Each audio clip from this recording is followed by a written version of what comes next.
ନମସ୍କାର ଦର୍ଶକ ବନ୍ଧୁ, ଜୟ ଜଗନ୍ନାଥ। ମାଣବସା ପୂଜା ଯେପରି ମା ଲକ୍ଷ୍ମୀଙ୍କର ଅତ୍ୟନ୍ତ ପ୍ରିୟ ପୂଜା, ସେହିପରି ଆଉ ଏକ ବ୍ରତ ମଧ୍ୟ ମାଙ୍କର ଅତ୍ୟନ୍ତ ପ୍ରିୟ। ତାହା ହେଉଛି ସୁଦଶା ବ୍ରତ।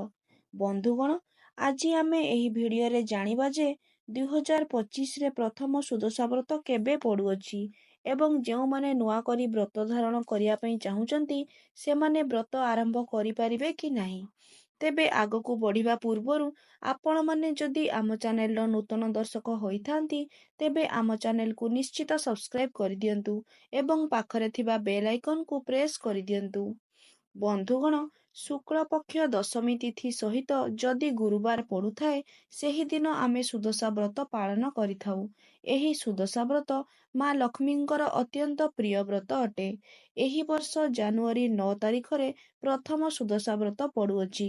ସେହିଦିନ ପୌଷ ମାସର ଶୁକ୍ଳପକ୍ଷ ସହିତ ଦଶମୀ ତିଥି ଏବଂ ଗୁରୁବାର ମଧ୍ୟ ପଡ଼ୁଛି। ସେହିଦିନ ଶାମ୍ବ ଦଶମୀ ମଧ୍ୟ ରହୁଛି, ଯାହାକି ବହୁତ ଶୁଭ ଦିନଟିଏ।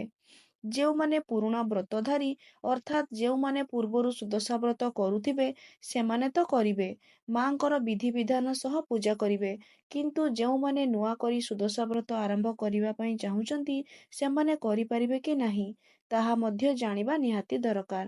ଶାସ୍ତ୍ରୀୟ ମାନ୍ୟତା ଅନୁସାରେ ଯେଉଁ ତିଥିରେ ସୁଦଶା ବ୍ରତ ଆରମ୍ଭ କରିବା କଥା କୁହାଯାଇଛି, ସେହି ତିଥି ବିଷୟରେ ଆଜି ଆମେ ଜାଣିବା। ବନ୍ଧୁଗଣ, ନୂଆ ସୁଦଶା ବ୍ରତ ସେହିଦିନ ଆମେ କରିବା ଯେଉଁଦିନ ତ୍ରିବଳ ଶୁଦ୍ଧି ଥିବ। ତ୍ରିବଳ ଅର୍ଥାତ୍ ସୂର୍ଯ୍ୟ, ଚନ୍ଦ୍ର ଏବଂ ବୃହସ୍ପତି। ସର୍ବଶକ୍ତିର ସଞ୍ଚାର ହେଉଛନ୍ତି ସୂର୍ଯ୍ୟ।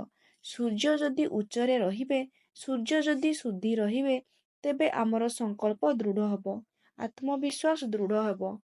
ଆମର ଆତ୍ମବଳ, ଆତ୍ମବିଶ୍ୱାସ ଯେତେବେଳେ ଦୃଢ଼ ନ ହେବ, ତେବେ ଆମେ କୌଣସି ନୂଆ ସଂକଳ୍ପ ନେଇପାରିବା ନାହିଁ। ସୁଦଶା ବ୍ରତ ବି ତ ଗୋଟିଏ ସଂକଳ୍ପ ନା। ଗୋଟିଏ ବ୍ରତ ଯେତେବେଳେ ଆମେ ଆରମ୍ଭ କରିବା ମାନେ ଆଜୀବନ କରିବା। ସୁଦଶା ବ୍ରତ ଯଦି ଆମେ ଥରେ ଆରମ୍ଭ କରୁଛେ, ତେବେ ଆମକୁ ଆଜୀବନ କରିବାକୁ ପଡ଼ିବ, ତାକୁ ଆମେ ଛାଡ଼ିପାରିବା ନାହିଁ। ଯଦି ଆମମାନଙ୍କର ସଂକଳ୍ପ ସେତିକି ଦୃଢ଼ ନ ହୁଏ, ତେବେ ଆମେ ବ୍ରତ କେବେ ବି କରିପାରିବା ନାହିଁ। ତେଣୁ ରବି ଶୁଦ୍ଧି ନ ହେଲେ କେବେ ବି ନୂଆ ବ୍ରତ ପୂଜା କରାଯିବ ନାହିଁ। ରବି ଅର୍ଥାତ୍ ସୂର୍ଯ୍ୟଙ୍କର ଅନ୍ୟ ନାମ। ତେଣୁ ରବି ଶୁଦ୍ଧି ହେବା, ଉଚ୍ଚରେ ରହିବା ନିହାତି ଆବଶ୍ୟକ। ସେହିପରି ଚନ୍ଦ୍ର ହେଉଛନ୍ତି ମନର କାରକ। ମନର ଦୃଢ଼ତା ନିମନ୍ତେ ଚନ୍ଦ୍ର ଶୁଦ୍ଧି ନିହାତି ଆବଶ୍ୟକ।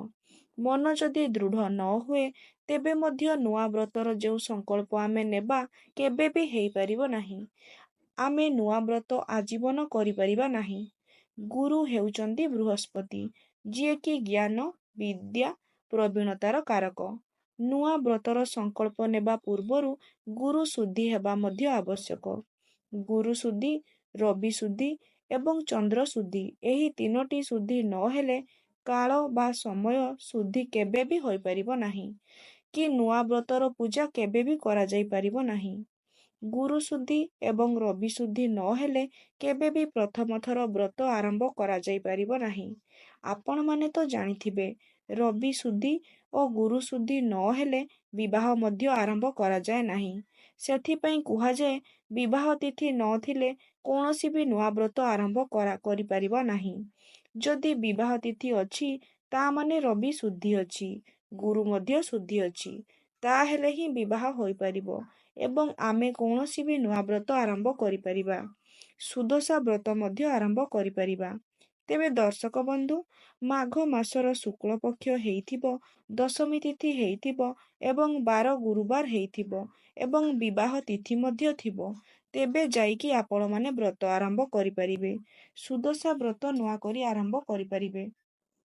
ବୈଶାଖ ମାସରେ ବି ଆରମ୍ଭ କରାଯାଏ, କିନ୍ତୁ ମାଘ ମାସରେ ଆରମ୍ଭ କରିବା ବହୁତ ଶୁଭ ହୋଇଥାଏ।